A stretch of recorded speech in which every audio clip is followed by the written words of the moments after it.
Bonjour madame, Isabelle Tanguy, conseillère à l'assurance maladie du Morbihan. Je suis chargée en fait de réaliser l'enquête sanitaire. C'est le début d'une course contre la montre qui vient de débuter. Chaque caisse d'assurance maladie a mis en place une plateforme, Contact Tracing. Après le diagnostic fait par le médecin traitant, ce service spécial dispose de 4 heures pour mener une véritable enquête sur les 48 dernières heures du patient.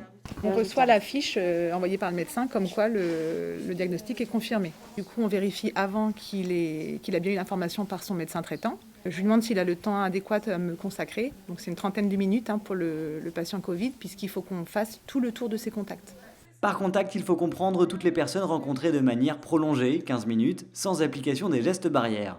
À Vannes, depuis le lancement de cette cellule le 13 mai dernier, ils sont une dizaine en permanence, 44 d'astreinte dans le cas où il y aurait un nouveau pic. Ils auront 24 heures pour faire le tour de tous les contacts. D'abord, l'exhaustivité des cas contacts et surtout la rapidité avec laquelle on les traite. Depuis le 13 mai, 65 cas positifs ont donné lieu à 230 contacts.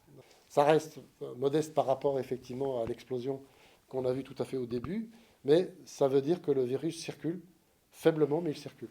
L'objectif, casser les chaînes de contamination en incitant les contacts à appliquer des mesures de protection. Il faut donc convaincre la population de répondre à ces interrogatoires dans plusieurs langues.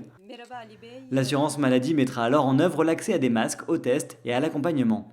Vous pouvez aussi avoir des situations sociales qui méritent effectivement un accompagnement particulier. Là aussi, on a un service social qui intervient. Des enquêtes dont l'intérêt est multiple et qui continueront, selon le directeur, le temps qu'il faudra.